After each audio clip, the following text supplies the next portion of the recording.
Hello. So, today we're continuing to talk about miracles.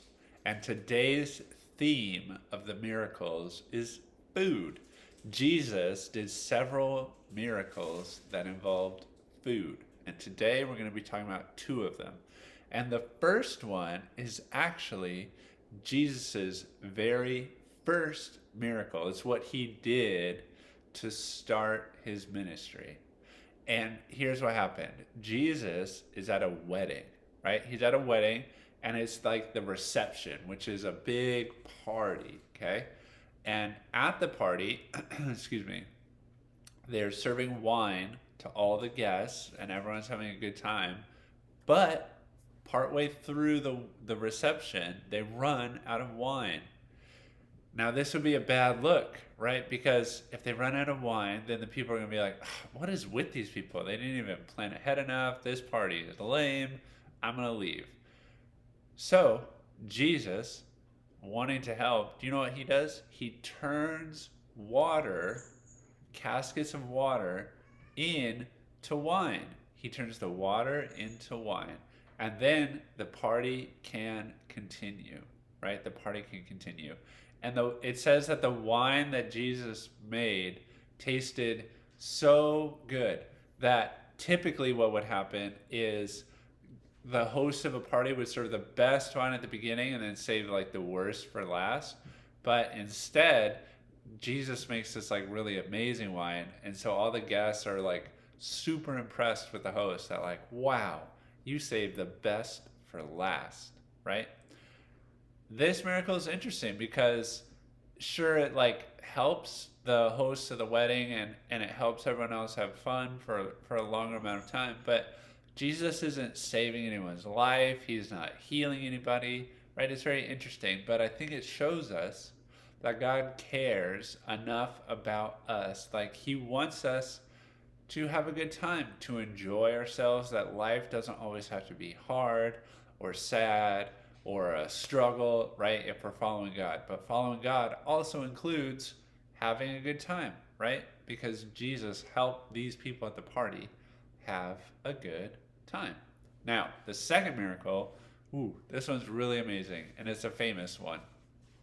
Jesus has his 12 disciples, but he also has like a following, right? And in this following, he's got like thousands and thousands of people who are following him and who are listening to his teaching.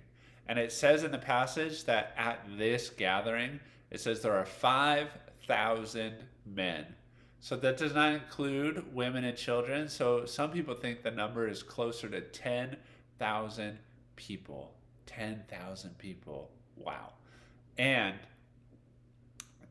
Jesus is doing his teaching, but it's taking like the whole day.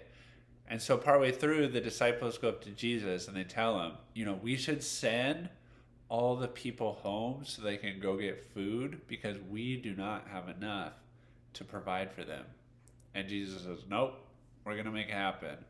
We are going to make it happen right here. And he says, does anyone have any food that they can share, that they can offer? And it says a little boy comes up and he just has a few fish and a few loaves of bread.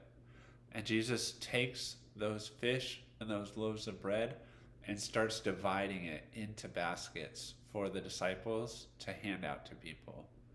And you know what? They keep handing out the food, and it never runs out.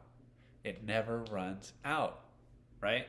They have so much food that they actually have baskets and baskets of leftover food.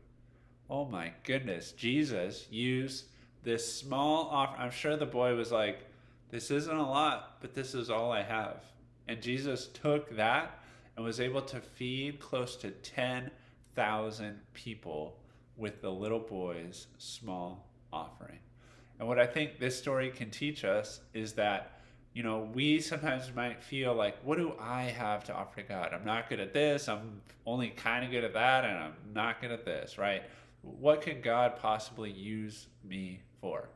But this story shows if we are willing just to give even a little bit towards God, God can do amazing things with that.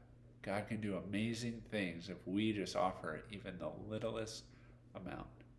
So those are the two miracles for today. Miracles that were all about food. I hope you have some good food today. I hope you are doing well, and I will talk with you again next week.